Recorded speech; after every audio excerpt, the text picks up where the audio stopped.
This is the third of several videos I will be making about the Ten Commandments. In these teachings, I will be comparing Scripture with Scripture from the Old and New Testaments, as well as where each commandment can be found in the New Testament. The Ten Commandments are repeated, either exactly or in principle, all throughout the New Testament. The title of this video is An Undivided Heart. The second commandment in Exodus chapter 20, verses 4 through 5, and Deuteronomy chapter 5, verses 8 through 9 states, "Thou shalt not make unto thee any graven image, or any likeness of anything that is in the heaven above, or that is in the earth beneath, or that is in the water under the earth. Thou shalt not bow down thyself to them, nor serve them.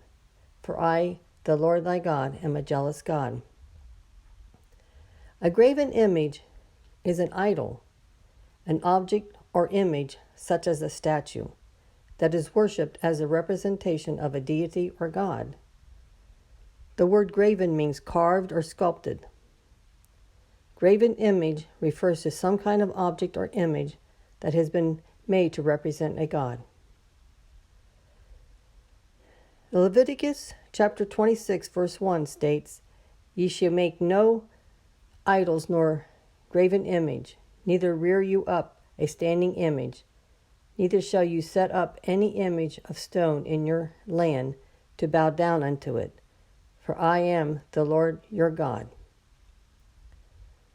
1 Samuel chapter 7 verse 3 declares, "Then Samuel spoke to all the house of Israel, saying, If ye return to the Lord with all your heart, remove the foreign gods and the Ashtaroth from among you, and direct your hearts to the Lord and serve him alone, then he will deliver you from the hand of the Philistines." Idolatry was Israel's biggest downfall. They were greatly influenced by the pagan nations that surrounded them. Eventually, they even sacrificed their own children on the altars of Moloch, according to Jeremiah 32:35.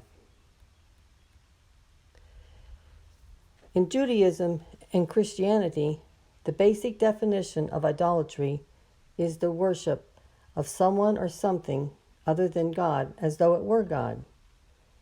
Many religions today have graven images or statues that they worship, that they pray to.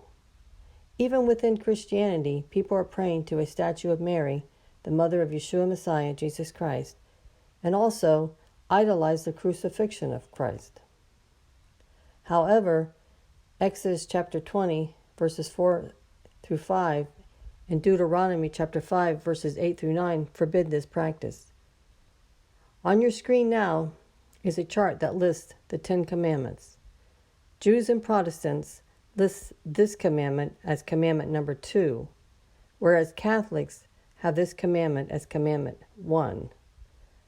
I encourage you to pause video and compare the differences in numbering as well as wording between the different faiths.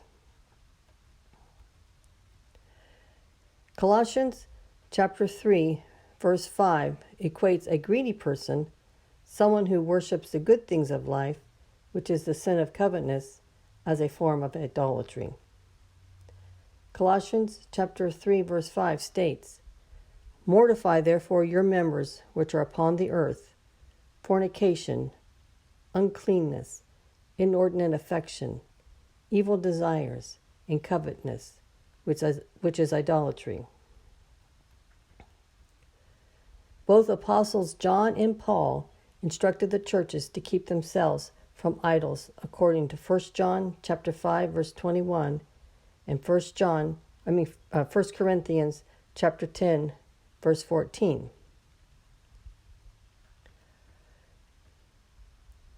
Our God is a jealous God who desires a close, intimate relationship with his children. So we must rid ourselves of any and all idols in our lives. Most of us do not bow down to statues, but all of us give our time and affection to things or even people that interfere with our relationship with God. An idol can also be defined as that on which the affections are strongly often excessively, set, an object of passionate devotion, a person or thing greatly loved or adored. So anything or anyone that we spend more time with or put before spending time with God could be defined as an idol. Could be our cell phones, surfing the internet, our jobs, recreational activity, family members possibly, etc., etc. Matthew chapter 6, verse 24 declares, "No man can serve two masters, for either he will hate the one and love the other, or else he will hold to the one and despise the other. Ye cannot serve God and mammon." Mammon is a Semitic term for the treasure a person trusts in. That reminds me of Matthew chapter 6, verse 21, which states, "For where your treasure is, there will your heart be also." Yeshua Messiah, Jesus Christ, challenged us to our very core when he declared in Matthew chapter 10, verses 37 through 39, that if we love our family more than him, we are not worthy of him. And if we refuse to take up our cross and follow him, we are not worthy of belonging to him. If we cling to our lives, our wants and desires, we will lose it. But if we give our lives up for him, we will find it. We must present our bodies as a living sacrifice, holy and acceptable unto God, which is our reasonable service, putting our idols away so we may serve the living God with an undivided heart.